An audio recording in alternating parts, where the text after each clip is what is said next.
বন্ধুরা, আজকের ভিডিওতে আয়ুর্বেদিক মেডিসিন লৌহা শপের উপকারিতা ও ব্যবহার নিয়ে আলোচনা করব। এটি একটি ক্লাসিক্যাল আয়ুর্বেদিক মেডিসিন। আয়ুর্বেদে এই ঔষধটি রক্তবর্ধক টনিক হিসেবে ব্যবহার করা হয়। কোনো কারণে কারো শরীরে অ্যানিমিয়া বা রক্তাল্পতা দেখা দিলে তার চিকিৎসায় এই ঔষধটি ব্যবহার করা হয়। এবার শুধু যে রক্তাল্পতার চিকিৎসায় এই ওষুধটি ব্যবহার করা হয় তা নয়, এই ঔষধটি লিভারের সমস্যা, যেমন লিভারে ফ্যাট জমেছে বা ফ্যাটি লিভার, প্লীহা বেড়ে গেছে, এবার রক্তাল্পতার কারণে অনেক সময় শারীরিক দুর্বলতা দেখা দেয়, হজমের সমস্যা দেখা দেয়, খিদে না পাওয়া, রুচিহীনতা, এই যে সমস্যাগুলো দেখা দেয় তার চিকিৎসাতেও এই ওষুধটি ব্যবহার করা হয়ে থাকে।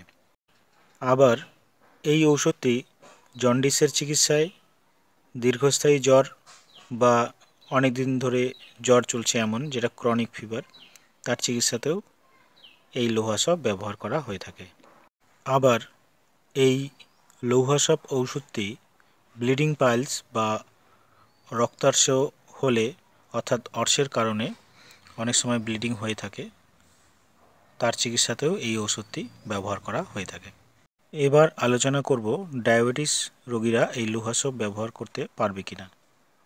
সেক্ষেত্রে বলা হয়, ডায়াবেটিস রোগীরা এই লৌহাসব সেবন করার আগে চিকিৎসকের সাথে পরামর্শ করে নেওয়া উচিত, কারণ এই ঔষধে একটি উপাদান হিসেবে গুড় রয়েছে, যা রক্তে শর্করার মাত্রাকে প্রভাবিত করতে পারে।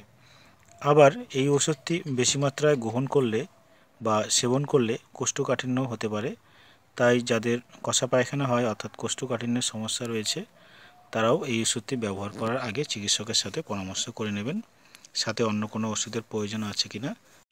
এবং ব্রেস্ট ফিডিং মাদার, গর্ভবতী মহিলা, হাই ব্লাড প্রেশার রয়েছে অর্থাৎ উচ্চ রক্তচাপ রয়েছে এমন পেশেন্টরা, হার্টের সমস্যা রয়েছে এমন রোগীরাও এই ওষুধটি ব্যবহার করার আগে একজন আয়ুর্বেদ চিকিৎসকের সাথে পরামর্শ করে নেবেন এই ঔষধটি সেবন করতে পারবেন কিনা।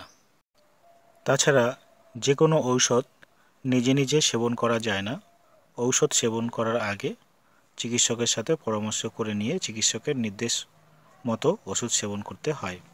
এবার আলোচনা করব এই লৌহাসব ঔষধটিতে উপাদান হিসেবে কি কি রয়েছে।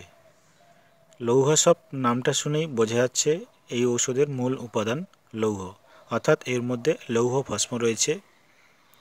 এর সাথে রয়েছে আমলকি, হরিতকি, বহেরা, চিত্রাক, কালিমরিচ বা ব্ল্যাক পেপার, রয়েছে পিপলি, আদা, নাগরমুথা, বিদঙ্গ, গুড়, জল, মধুসহ আরও অনেক উপাদান এর মধ্যে রয়েছে।